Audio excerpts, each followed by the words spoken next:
J'ai acheté un immeuble squatté cette année. En fait, pour faire un petit récapitulatif, cette année j'ai acheté 3 immeubles et dans les 3 immeubles, celui-ci est le plus rentable. Mais sur le papier, c'était le plus galère, le moins rentable et avec le plus de problèmes. En fait, quand je l'ai acheté, au tout départ, il y avait 2 locataires qui étaient en place. Tout allait bien, donc je me suis dit ça peut être sympa. On va aller voir, on va rencontrer les locataires. Mais bon, je sentais qu'il y avait quelque chose qui allait pas. Il y avait un matelas qui traînait dans un appartement. La propriétaire me dit non, c'est rien, apparemment. Il y a une locataire qui avait une porte qui était complètement défoncée. Alors j'ai commencé un petit peu à me poser des questions et j'ai commencé à me dire, va falloir que je creuse un petit peu plus loin et voir vraiment ce que j'achète. Donc dans l'immeuble, il y avait 2 locataires et un squatteur. Je savais pas qu'il y avait un squatteur au tout départ. Donc j'ai rencontré le premier couple de locataires qui ont une soixantaine d'années, très bien, qui payent tous les mois, ils ont aucun problème. Ensuite, je monte d'un étage et je me suis dit, je vais rencontrer la locataire suivante. Cette locataire-là, on sait pas son âge, on sait qu'elle a la porte défoncée, qu'elle fait plein de bruit, qu'elle paye pas tout le temps son loyer. Donc je me suis dit, nickel, donc je toque, j'envoie des messages, elle répond pas, etc. Il faut absolument que je me présente à cette locataire avant d'acheter l'immeuble. C'est normal, je vais pas acheter quelque chose où je sais qu'il y a un locataire dedans et elle paye pas du tout et je vais avoir que des soucis, ça va être le bordel. Je savais très bien comment ça allait se passer. Donc ce qui s'est passé, c'est que j'ai réussi à la voir par message, elle m'a dit qu'elle serait là à l'instant T, au moment là. J'y suis allé, évidemment elle n'était pas là. Donc je me suis dit, je vais revenir le soir. Je vais revenir à 23 h le soir, au moins je suis sûr que tout le monde est dans l'immeuble. Je passe dans l'immeuble, je toque, la locataire n'est toujours pas là. Mais par contre, je vois à côté qu'il y a la porte qui est ouverte. Ce que je vois, c'est, je me dis, oula, il y a une porte qui est ouverte dans un appart qui est censé être vide. Je vois un petit peu de lumière, etc. Évidemment, je rentre. J'étais avec des amis. Je vais vous montrer la vidéo tout de suite. Étienne, Oui, tu sais que t'as plus le droit d'être là? je suis dehors ce soir. J'ai rendez-vous. Attends, oui, je vais en parler. Oui, Dans une semaine, on signe une acte authentique. ok. Donc on signe l'immeuble. Ouais. Donc tu as une semaine encore ici, Ouais. ok? Et après tu pourras plus rester ici. Écoute, Je rentre et là, je vois quoi? C'est un squatter.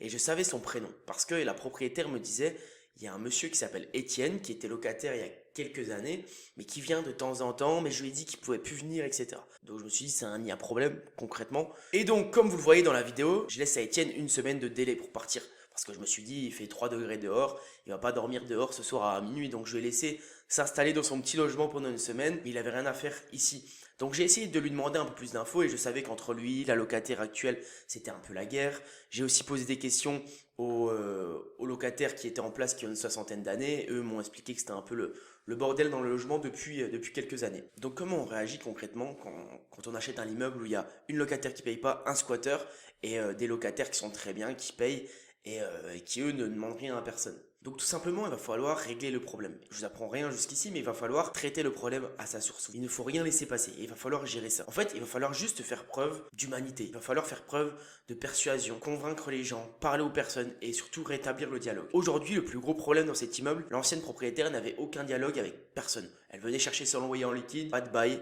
pas de traces, rien du tout. Il y avait vraiment une absence de professionnalisme. Ce qu'il va falloir faire, c'est faire tout l'inverse. Il va falloir mettre en place un process de professionnalisation.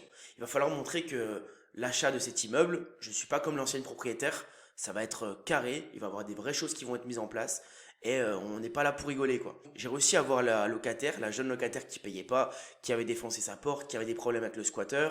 Bref, je savais pas trop ce qui s'est passé dans les semaines, les dernières années, les derniers mois, mais j'avais pas envie de savoir. J'ai fait table rase du passé et je me suis dit je vais aller la voir, je vais simplement lui demander, ok, qui je suis, qu'est-ce que vous faites là, c'est quoi votre but? Et voilà ce qui va se passer. J'ai commencé à établir une stratégie. Je me suis dit, la première stratégie, c'est de régler le problème avec la locataire qui ne paye pas. Lui montrer le côté professionnalisme de la reprise de l'immeuble, en fait. Lui instaurer des règles, lui proposer un échange, lui proposer une contrepartie. Je lui ai dit, bah écoutez, moi je vais vous aider dans votre logement parce que c'était un peu le bordel, il n'y avait pas de hotte, il y avait un chauffage qui tenait plus debout. Donc je me suis dit, on va vous réparer ça. En contrepartie, il va falloir respecter tout parce que je lui ai dit, je lui ai clairement fait comprendre, je n'étais pas là pour rigoler et qu'elle, elle avait tout à perdre à être en guerre contre moi. Et là, ça a adhéré, on va dire, au nouveau système et ça s'est bien passé. Ensuite est venu le problème du squatter. Le problème de ce squatter, c'est ce qu'il avait fait. Il avait cassé une clé dans la porte d'entrée que plus personne ne puisse la fermer. Comme ça, lui, dès qu'il avait froid, il venait. Ce qui s'est passé, c'est que moi, j'ai condamné toutes les portes. La porte d'entrée, je pouvais pas la contrôler parce que c'était par rapport au locataire en place, soit elle la fermait, soit elle la fermait pas. Ça, j'avais aucun contrôle dessus. Par contre, j'avais un contrôle sur toutes les portes de tous les autres appartements qui étaient libres. Ce que j'ai fait, c'est que j'ai verrouillé tous les autres appartements. J'ai mis des équerres et un système de frein, on va dire, pour qu'ils ne puissent plus rentrer et puis ils puissent plus dormir nulle part. Alors bien sûr, il y a le côté humain à prendre en compte. Il y a le côté où on peut pas laisser quelqu'un à la rue, on peut pas abandonner quelqu'un. Mais cette personne n'avait rien à faire ici. Je lui ai laissé une semaine pour trouver une solution. Il a 40 ans, il était locataire ici, il a des problèmes avec l'alcool. À ce moment-là, je vais acheter l'immeuble dans une semaine. Je peux pas lui dire, ok, bah reste là, t'inquiète, on va trouver une solution ensemble. Je suis obligé de penser en disant, le côté business est important. Je peux pas laisser le squatter en place. Peut-être qu'il va avoir d'autres problèmes avec les locataires. Quand je vais rénover l'appartement, quand il va avoir des autres locataires qui vont arriver. Si je lui laisse un petit peu, il prendra beaucoup plus par la suite. Donc même si sur le moment ça m'a embêté de le mettre dehors concrètement, j'ai été obligé. Et ce qui s'est passé, c'est qu'il a été dehors. Aujourd'hui on a acheté l'immeuble, on est en train de rénover tous les appartements. La chance que j'ai, c'est comme j'ai une société de rénovation à côté, j'ai 2 à 3 personnes qui sont constamment là la journée. Donc ils sont toute la journée sur le chantier et ça permet aussi de voir ce qui se passe dans l'immeuble, de voir qui rentre, qui sort. Et il y a le squatter qui était revenu 2 3 jours après la signature et un gars qui travaille pour moi lui a fait comprendre un peu agressivement qu'il avait plus rien à faire ici. Et depuis ce jour-là, il est jamais revenu. Pour retenir dans cet immeuble, je vais vous expliquer les chiffres dans un instant. Mais sur le papier, c'est un immeuble que personne ne veut. Une locataire qui paye pas, un squatter. Et tout cet ensemble, ça donne pas envie d'acheter. En fait, on n'a pas envie. En tout cas, tous les investisseurs débutants, ils vont se dire, bah, j'y vais pas parce que j'ai pas envie de gérer, j'ai mon travail à côté, j'ai pas envie de gérer tout ça en plus. Et ça, je le conçois totalement. Mais aujourd'hui, si vous voulez avancer plus vite que les autres, et si vous voulez avoir des affaires que personne ne veut aujourd'hui, et si vous voulez trouver une bonne affaire en fait, parce que cet immeuble-là, cette affaire-là, elle était sur le marché depuis un moment. J'ai rien inventé, j'y suis juste allé, j'ai créé l'offre, j'ai créé la bonne affaire, j'ai fait une offre qui était en dessous du prix affiché. J'ai pris conscience de la situation, mais je me suis pas concentré sur les problèmes. Et ça, c'est l'erreur que font beaucoup de personnes. C'est se concentrer sur tout ce qui va pas. On achète un immeuble où il y a un peu d'humidité, où c'est un petit peu pourri, et ben on n'y va pas parce qu'on se concentre que sur le problème. On achète un immeuble où il y a des squatteurs, on n'y va pas parce qu'on se concentre que sur le problème.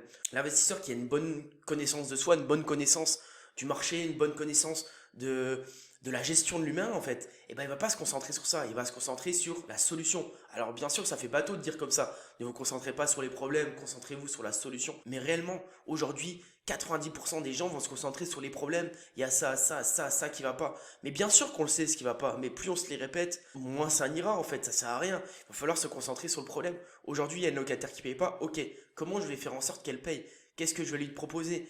Qu'est-ce que je vais amener? Qu'est-ce que je vais lui échanger? En fait, c'est constamment un dialogue humain. C'est des humains en face de vous. Donc aujourd'hui, cet immeuble-là, on l'a acheté 134 000 euros. Il était affiché 150 000 euros. Ok?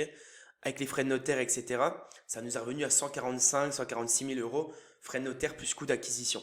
On a pris 50 000 euros de travaux, donc 198. On a emprunté sur 20 ans, 2 ans de différé, sans apport. C'est une grosse affaire parce qu'à la fin des travaux, on aura transformé ces 5 appartements, donc ces 4 en 7 logements. C'était 2 F3, 2 F2 plus un grenier, ça sera 7 F2. À la fin des travaux, cet immeuble va nous rapporter 3 200 euros par mois pour un remboursement de crédit de 1 000 euros. Donc vous voyez ce delta, il y a 2 000 euros, mais ce ne sera pas 2 000 euros nets qui vont rentrer dans notre poche. Mais pendant 2 ans de différé, c'est-à-dire que si on finit les travaux au bout de 6 mois, pendant 1 an et demi, on aura plus de 3 000 euros qui rentrera pour 150 euros, 200 euros de remboursement d'intérêt intercalaire. Donc aujourd'hui, on arrive à se dégager un salaire de plus de 2 000 euros net pendant 2 ans, juste avec un achat d'un immeuble. Voilà, c'est plus que, j'ai pas de pourcentage en tête, mais c'est plus que beaucoup de Français, on va dire, dû gagner plus de 2 000 euros par mois avec un seul immeuble. Donc voilà, c'est un immeuble que personne ne veut, mais c'est un immeuble qui va être très rentable. C'est un des plus rentables que j'ai acheté, même ça sera le plus rentable parce que c'est une grosse rentabilité. Je n'ai pas calculé la rentabilité, mais je vous laisse le faire. Il y a 3 200 euros qui vont rentrer tous les mois pour un achat total travaux à 200 000 euros. Donc voilà, c'est une grosse renta. La morale de cette histoire, c'est que même quand il y a un tas de problèmes, même quand c'est le bordel, même quand personne n'a envie d'y aller, eh ben, il faut se concentrer sur quelles sont les solutions, qui sont les interlocuteurs en face de moi et comment je vais réussir à les convaincre pour arriver à mes fins. C'est un dialogue. Concrètement, c'est du dialogue. D'ailleurs, il y a un petit livre qui était sympa, que je vous conseille, rien à voir avec l'immobilier, mais qui s'appelle Conversation cruciale. Moi, il m'a beaucoup aidé dans ma vie, dans l'investissement, dans les rencontres, dans tout ça. Donc, je vous invite à le lire. Donc, si cette vidéo vous a intéressé, je vous laisse regarder en description. Il y a un petit lien, c'est pour s'inscrire à la newsletter. En plus, vous allez recevoir mon business plan gratuitement qui m'a permis d'emprunter plus de 1 million aujourd'hui auprès de la banque. C'était 700 000 dans les autres vidéos, mais ça a augmenté. Et voilà, donc je vous laisse regarder tout ça. Je vous envoie des emails de temps en temps qui vous permettra d'atteindre votre objectif, qui vous permettra d'avoir un peu plus d'informations sur l'investissement immobilier, la SRL de famille. Et voilà, c'était Guillaume de Renta Locative. À très vite.